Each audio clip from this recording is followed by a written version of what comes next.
નમસ્કાર, હું પ્રવીણ. સીધો સવાલ, શું પોલીસને પાર્ટી કાર્યાલય કરતા, માફ કરશો, પ્રજા કરતા પાર્ટી કાર્યાલયની ચિંતા વધારે છે? ગઈકાલે જે દિલ્હીમાં થયું, આમ તો વિદ્યાર્થીઓ આંદોલન કરી રહ્યા છે. લાઠીચાર્જનો મુદ્દો સુપ્રીમ કોર્ટ અને દિલ્હી હાઈકોર્ટ પણ પહોંચ્યો છે. દિલ્હી હાઈકોર્ટે નોટિસ પણ દિલ્હી પોલીસને આપી છે અને કેન્દ્ર સરકારને પણ, કેમ કે બોડી વોર્ન કેમેરા, સીસીટીવી જે ડિજિટલ કન્ટેન્ટ છે એસઓપી મુજબ સાચવી રાખવા આવનાર સુનાવણી દિલ્હી હાઈકોર્ટમાં થશે. આવનાર તારીખ પણ પડી છે. પણ દિલ્હીમાં જે થઈ રહ્યું છે, અલગ અલગ રાજ્યોમાં પણ તેના પડઘા પડી રહ્યા છે. ગુજરાતમાં પણ પડી રહ્યા છે, અમદાવાદમાં પણ પડી રહ્યા છે. આ દ્રશ્યો અલગ અલગ જે આવી રહ્યા છે, વહેલી સવારના છે, પછી તો ભીડ વધી ગઈ. કોંગ્રેસ કાર્યાલય હોય કે ભાજપ કાર્યાલય હોય, બંને પાર્ટીઓએ મન બનાવ્યું કે આ મુદ્દે અમારે એકબીજાનો વિરોધ કરવો હશે, મુદ્દાની રીતે. આ ભાજપ કાર્યાલયના દ્રશ્યો છે ખાનપુરના, જ્યાં સ્થાનિકો એવા રજડ્યા કે 2 કલાક સુધી ઘણા બધા રસ્તાઓ બંધ કરી દેવાયા. જે નોકરીએ જતા આવતા લોકો છે અથવા તો ઘરે જતા આવતા લોકો છે, તેમને અટકાવાતા રોષ ફેલાયો. તો ત્યારે પણ સવાલ ઉઠ્યો કે પોલીસને તો એવું તો શું સુરાતન ચડ્યું કે પાર્ટી કાર્યાલયને કિલ્લેબંધીમાં ફેરવી દેવાયું? કોંગ્રેસના કાર્યકર્તાઓ વિરોધ કરવા આવવાના હતા.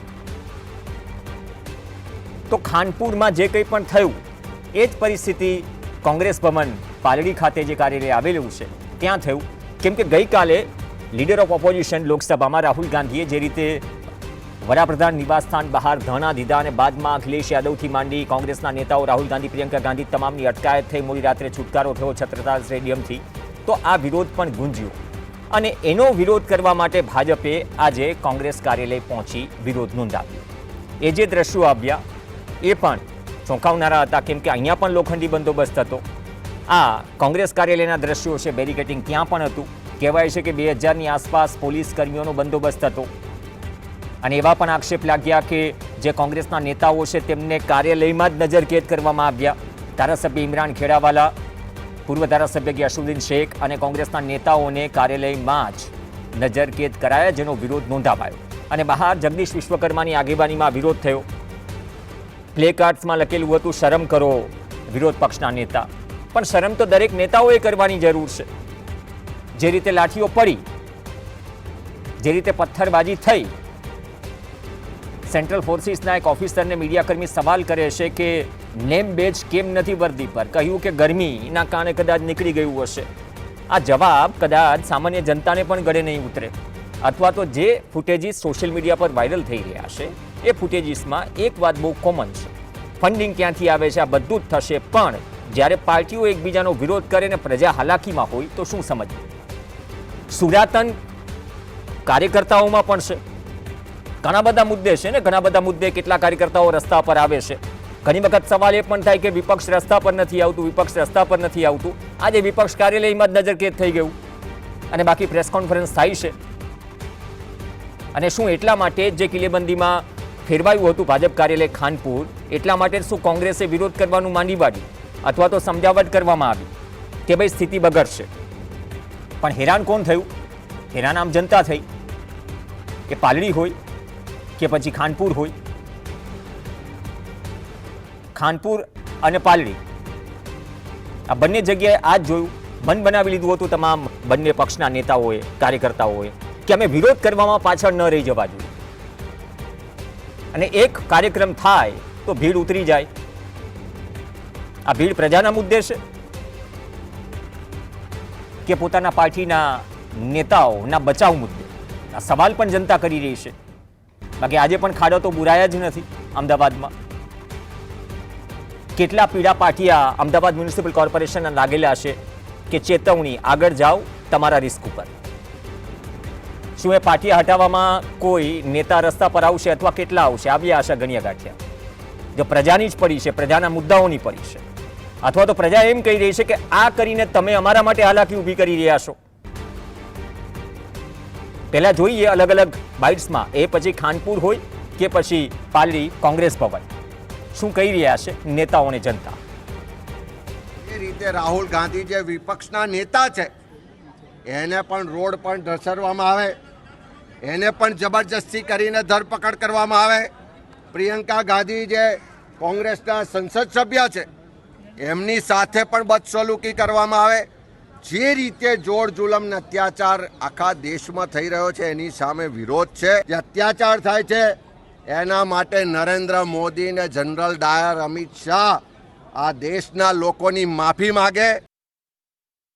कांग्रेस द्वारा राहुल बाबा द्वारा देशना लाखों लाखों युवानों ने विकसित भारत में सहभागी थता रोकवा माटे अने धरना प्रदर्शन करी अने मूर्खामी भर्યું પગલું જ્યારે ભરી રહ્યા છે દેશની 140 કરોડ जनता કે દેશનો યુવા ક્યારેય આ રાહુલ બાબાને કે કોંગ્રેસને માફ નહીં કરે. थोड़ा पब्लिक को हैरान करते हैं बेचारे. स्कूल वाले ट्यूशन वाले भी हैं, गैरेज वाले भी हैं, इनका सब हैरान परेशान. कितने घंटा हो गया है अभी इनका 1:30 बजे से लेके अभी इनका टाइम देख लो आप, इनका कितना टाइम है बराबर. सब बंदे भी हैरान परेशान हैं, गैरेज वाले स्कूल वाले सभी, औरतें बच्चे सब हैरान परेशान हैं. या खोटा है तुम नेतागिरी करते हो, ये नेतागिरी बंद कर दो. ખાનપુરના સ્થાનિક કહી રહ્યા છે કે નેતાગીરી બંધ કરી દો. બેરિકેટિંગથી અમને શું કામ તકલીફ આપો છો? તકલીફ ઓછી છે. ખાડાઓથી બચીને વાહન ચલાવવું પડે છે ત્યારે આ સુરાતન નથી ઉપડતું. બેરિકેટિંગ તો ત્યાં પણ થાય છે, પણ કેટલું થાય છે? આટલું થાય છે. વરિષ્ઠ પત્રકાર દિલીપ પટેલ આપણી સાથે જોડાશે. ચર્ચા કરી કે કોંગ્રેસના નેતા જોડાઈ, પણ કહેવામાં આવ્યું કે મોટાભાગના નજરકેદ છે. દિગ્ગજ નેતાઓનો સંપર્ક કર્યો, પણ દિલીપભાઈ આ તો શું છે? જે ખાનપુરના સ્થાનિક કહી રહ્યા છે કે નેતાગીરી બંધ કરી દો. ગઈકાલે વિપક્ષના નેતાની અટકાયત થઈ, ત્યાં ધરણા આપ્યા, એના વિરોધમાં ભાજપ કોંગ્રેસ કાર્યાલય જાય છે. કોંગ્રેસ કાર્યાલયમાં કોંગ્રેસના નેતાઓ એમ કહે છે કે અમને નજરકેદ કરી દેવામાં આવ્યા. કદાચ લો એન્ડ ઓર્ડર જાળવવાની જે પરિસ્થિતિ છે એ કદાચ એ પ્રમાણે હશે કે બંને કાર્યકર્તાઓ સામસામે ન આવે અને આ પ્રકારની પરિસ્થિતિ ન થાય. તો પછી શું કોંગ્રેસે ખાનપુર જવાનું માંડી વાળ્યું? આ થઈ શું રહેવું છે? આ વિરોધ કે પોતાના નેતાના પક્ષને રાખવા માટે રસ્તા પર, નો ડાઉટ વિપક્ષે રસ્તા ઉપર આવવું જોઈએ, સત્તા પક્ષ પણ રસ્તા ઉપર છે, પણ કયા મુદ્દાને લઈને રસ્તા ઉપર છે? સામે હાલાકી આ તો વધી રહી છે જનતાની. ભલે દિલ્હીમાં તકલીફ છે, પણ હવે ગરમાવો ગુજરાતમાં પણ છે. કઈ રીતે આજે જોઈ રહ્યા છો સામસામે જે વિરોધમાં એકબીજાથી પાછળ ન રહી જાય એ પ્રકારના ચિત્રો આપણે જે જોયા અમદાવાદમાં? જો અમદાવાદમાં જે કંઈ થઈ રહ્યું છે એ મૂળ દિલ્હીમાં જે ઘટનાઓ બની છે એના પ્રત્યાઘાત રૂપે અહીંયા પણ થઈ રહ્યું છે. તો એના એક પ્રત્યાઘાત રૂપે આ થઈ રહ્યું છે. તો એ આ આખી જે ઘટના બની છે એ કોઈ પહેલી વાર નથી. માનો કે ભારતીય જનતા પાર્ટીના કાર્યાલય ઉપર જઈને ધરણા કરવા, દેખાવો કરવા, અને સામે પક્ષવાળા કોંગ્રેસના ત્યાં આવે અને ત્યાં દેખાવો કરે, તો આ કોંગ્રેસના કાર્યાલય સામે દેખાવો કરે. તો આ આજકાલની ઘટનાઓ નથી, વારંવાર બનતી ઘટનાઓ છે. અને એ ઘટનાઓમાં સૌથી સહન કોને કરવું પડે? જે સત્તામાં નથી એને. આપણે જોયું કે ઈસુદાન ગઢવી ભાજપના કાર્યાલયમાં દેખાવો કરવા માટે ગયા હતા, એનો હક હતો, એનો અધિકાર હતો, કારણ કે વિરોધ પક્ષમાં છે. તો ત્યાં એની કેવી હાલત કરવામાં આવી, કેવા કેવા એલિગેશન્સ કરવામાં આવ્યા, બધું આપણે જોયું. તો આ જે સત્તા પક્ષ છે એ વાસ્તવમાં લોકો માટેનો પક્ષ હોય એવું નથી લાગતું.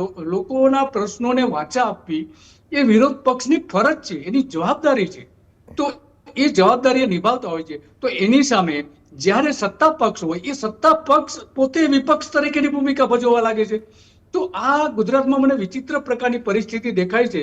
અગાઉ આ પ્રમાણે આ જે આપણે જાણીએ છીએ 2001 પછીની આવી ઘટનાઓ વધી છે, પણ એની પહેલા આ પ્રકારની ઘટનાઓ નથી બનતી પ્રવીણભાઈ, મારી દ્રષ્ટિએ. અને એટલા માટે આ જે કંઈ ઊભું થાય છે એ આયોજિત છે. દરેકને સૂચના આપવામાં આવે છે કે તમે કોંગ્રેસના કાર્યાલય પહોંચી જાઓ અને ત્યાં દેખાવો કરો. અને કોંગ્રેસે જે ભાજપના કાર્યાલય સામે જે દેખાવો કરવાના હતા એ એને માંડી વાળ્યું. મને લાગે છે કે જ્યાં સીએમ હાઉસ ઉપર ને સીએમની એના મંત્રીમંડળની જે છે ત્યાં જે દેખાવો કર્યા એટલા પૂરતું બરાબર છે, કારણ કે સરકાર સામે નહોતા. તો એ જે માંડી વાળ્યું એ મને લાગે છે કે ઈસુદાન ગઢવીનો જે આખો ઇસ્યુ થયો હતો ને જે એને સહન કરવું પડ્યું, તો એનામાંથી કદાચ પ્રેરણા લીધી હોય અમિત ચાવડાએ અને માંડી વાળ્યું હોય એવું બની શકે. પણ આ જે કંઈ ગુજરાતમાં પણ આ તો ડરો મત લડો આ જે સૂત્ર છે દિલ્હી સુધી જ છે કે ખાલી પ્રેસ કોન્ફરન્સ સુધી છે? આ સવાલ જનતા પણ પૂછશે ને. જનતા જે કઈ નેતાગીરી બંધ કરો એમને કંટાળીને નહીં કીધું હોય ખાનપુરની જનતાએ. એ સંદેશ માત્ર ભાજપને તમામ નેતાઓને હશે કે ભાઈ અમે પહેલેથી અગવડમાં છીએ, બધું ક્યાં અગવડ ઊભી કરી રહ્યા છો તમે? આ તમે પાર્ટીને ડિફેન્ડ કરી રહ્યા છો કે પ્રજાના મુદ્દાને ડિફેન્ડ કરી રહ્યા છો? મુદ્દો વ્યાજબી છે. વાત હા, વાત તો તમારી સાચી છે પ્રવીણભાઈ, કે લોકોના પ્રશ્નો શું છે, જે દિલ્હીમાં જે બની રહ્યું છે તે ત્યાં શિક્ષણ પ્રધાન નિષ્ફળ રહ્યા છે પરીક્ષા હેન્ડલ કરવામાં, હા. અને એનું રાજીનામું માંગવામાં આવી રહ્યું છે. રાજીનામું હજુ સુધી લીધું નથી ને લેશે પણ નહીં. આપણે જાણીએ છીએ અહીંયા આપણે મુખ્યપ્રધાન તરીકે હતા નરેન્દ્ર મોદી 12-13 વર્ષ સુધી, તો એના સમયકાળ દરમિયાન અનેક વખત એનું રાજીનામું માંગવામાં આવ્યું. કોંગ્રેસે ઓછામાં ઓછા 13 થી 14 વખત અલગ અલગ ઇસ્યુ ઉપર અલગ અલગ સરકારની જે નિષ્ફળતાઓ હતી એના માટે રાજીનામું માંગેલું હતું નરેન્દ્ર મોદીનું. એમાં સૌથી વધારે જે 7 વખત રાજીનામાની માંગણી કરી હતી તો એ અર્જુન મોઢવાડિયાએ કરી હતી, કોંગ્રેસના પ્રમુખ અને નેતા હતા એ દરમિયાન. તો આ એક વિપક્ષ તરીકેની એની ફરજ છે ભાઈ, લોકોના પ્રશ્નો નિવારવા માટે જ્યારે સત્તાધારી પક્ષ અથવા તો સરકાર નિષ્ફળ જતી હોય છે ત્યારે એનું રાજીનામું માંગવામાં આવતું હોય છે. પણ અહીંયા તો ઉલટું થઈ રહ્યું છે. રાજીનામાઓ જે માંગવામાં આવે છે કેમ માંગવામાં આવે છે? કારણ કે એની સરકારની નિષ્ફળતા છે, જે તે પ્રધાનની નિષ્ફળતા છે.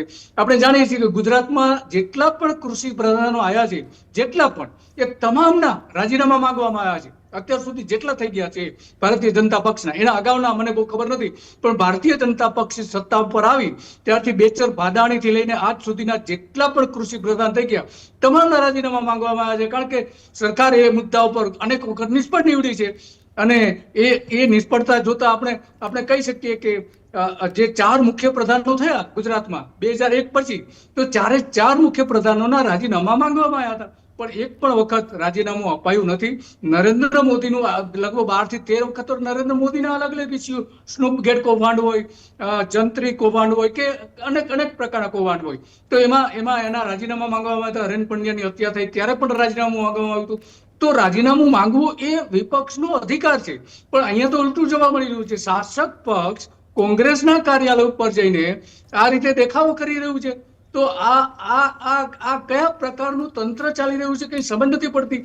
કારણ કે સત્તાધારી પક્ષ પોતે એક વિપક્ષની ભૂમિકામાં આવી જઈને કોંગ્રેસે જ્યાં સાચો દેખાવ કરે છે કે કોંગ્રેસના નેતાને દિલ્હીમાં જે રીતે કોંગ્રેસના નેતા અને સંસદના જે નેતા છે રાહુલ ગાંધી, એને જે રીતે ધસડીને લઈ જવામાં આવ્યા, એની સાથે જે બર્બરતાપૂર્વક વર્તન કરવામાં આવ્યું પોલીસ દ્વારા, અને એની સામે સ્વાભાવિક છે કે રિએક્શન તો આવવાનું જ છે.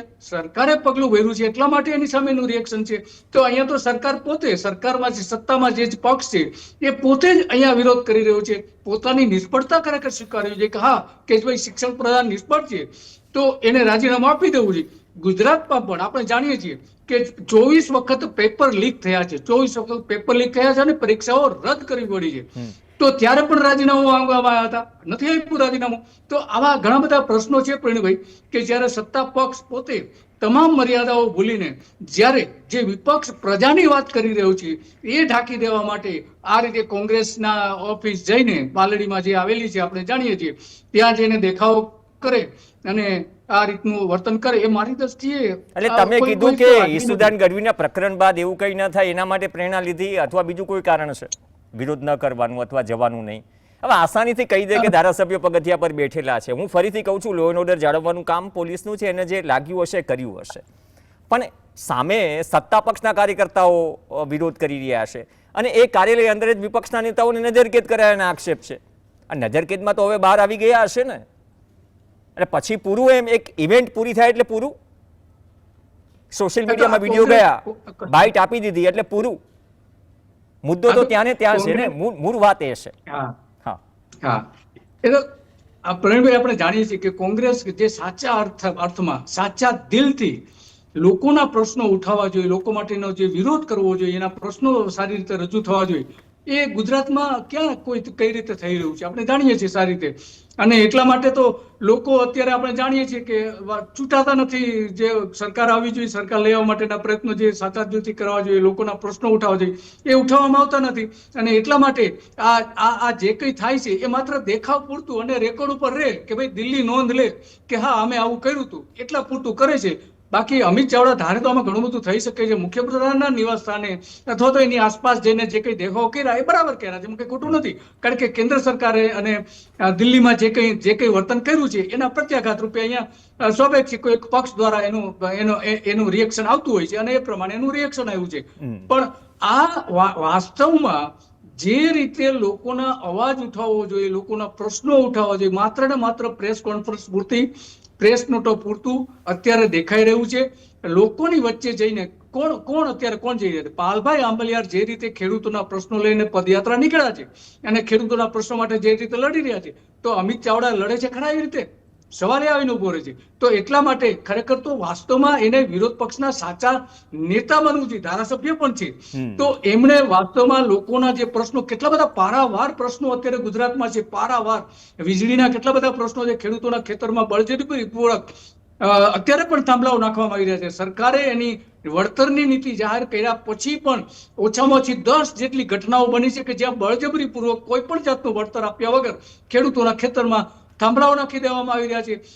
આજે જ આપણે જોયું કે ભાવનગર અને અમરેલીમાં ખેડૂતોએ વિરોધ કર્યો અને એ રીતે ખેડૂતો આ રીતે વિરોધ કરી રહ્યા છે. ગામના લોકો વિરોધ કરી રહ્યા છે કે ભાઈ અમારા ખેતરમાં નાખી રહ્યા. તો અમિત ચાવડા શું કર્યું? અમિત ચાવડાએ જે કઈ લડત આપી રહ્યા છે, કોંગ્રેસના 4-5 નેતાઓ જે છે એ વાસ્તવમાં આજે સાચો મુદ્દો છે પકડીને લડી રહ્યા છે. જિગ્નેશ મેવાણી છે, જયેશ પટેલ છે, આવા જે છે તો એ લડે છે. બાકી ખરેખર વાસ્તવમાં અમિત ચાવડા અને એની સાથે જે ટીમ છે એ ટીમે આ બધું નેતૃત્વ કરવું જોઈએ, પણ ક્યાંય નેતૃત્વ દેખાતું નથી. તો આ વિરોધ પક્ષ એક સદંતર નિષ્ફળ રહ્યો છે સરકારની ખામીઓ બહાર લાવવા માટે. લોકો વચ્ચે જઈને ખામીઓ સામે છે. માત્ર શહેર પ્રમુખની ખુદ પ્રદેશ પ્રમુખને ફરિયાદ થાય કે વિધલાઇનમાં તો ધંધા ચાલી રહ્યા છે, કામ ચાલી રહ્યા છે, એને 6 મહિના થયા, પ્રદેશ નેતૃત્વ મુજબ એ કોઈ કાર્યવાહી ન થાય, આજે પણ સવાલ ઉઠી રહ્યા છે. અમિત ચાવડાને જ ફરિયાદ થઈ હતી. સમયનો થોડો અભાવ છે, પણ તમે બહુ મહત્વની વાત કરી. સંખ્યા કેટલી છે જરૂરી નથી. બાકી તો અમદાવાદમાં જો આટલું સુરાતન ચરતું હોય તો પૂર્વ મુખ્યમંત્રી આનંદીબેન પટેલ અને વર્તમાન મુખ્યમંત્રીનો વિધાનસભા વિસ્તાર છે, કેન્દ્રીય ગૃહમંત્રી માનનીય અમિતભાઈ શાહનો વિસ્તાર છે, એમાં એક ગોતાથી ગોધાવી સુધી એક વરસાદી પાણી નિકાલની કેનાલ છે. છેલ્લા 4 વર્ષથી જેમ પૂર્વમાં ખારીકેટ કેનાલને ગટર બનાવવામાં આવી, એ જ રીતે એ કેનાલ પશ્ચિમ વિસ્તારની સૌથી મોટી ગટર બની ગઈ છે. સ્થાનિક સ્વરાજની ચૂંટણી સમયે ઘણા બધા સ્થાનિકોએ કહ્યું કે થઈ જશે. હવે એ જ કહી રહ્યા છે કે મીડિયા સ્ટોરી કરાવો, બાકી નહીં થાય. એટલે કે જો તમે કેનાલને ગટર બનતા ન અટકાવી શકતા હોય, પેપર લીક બહુ મોટા ગજાની વાત છે. જોઈએ શું થાય છે કે આ વિરોધ માત્ર બંને પક્ષ પોતાનો ઈગો સંતોષવા માટે જ કરી રહ્યા છે, જે આજે થયું. મુદ્દો વ્યાજબી છે, પણ આ વિરોધમાં પણ જો જનતા અગવડ ભોગવતી હોય તો તેને પણ સાંભળવું જોઈએ. અપેક્ષા રાખીએ કે એ સંદેશ જાય, અથવા તો એ સંદેશ જઈ રહ્યો છે છતાં પણ કોઈ ફરક ન પડતો હોય તો પછી મુદ્દો લોકશાહીમાં જનતા પર છોડી દેવો જોઈએ. ધન્યવાદ દિલીપભાઈ પટેલ ચર્ચામાં જોડાયા. આ સાથે ચર્ચામાં હાલ બસ આટલું જ. એક બ્રેક માટે રોકાઈશું. બ્રેક બાદ અન્ય સમાચારો.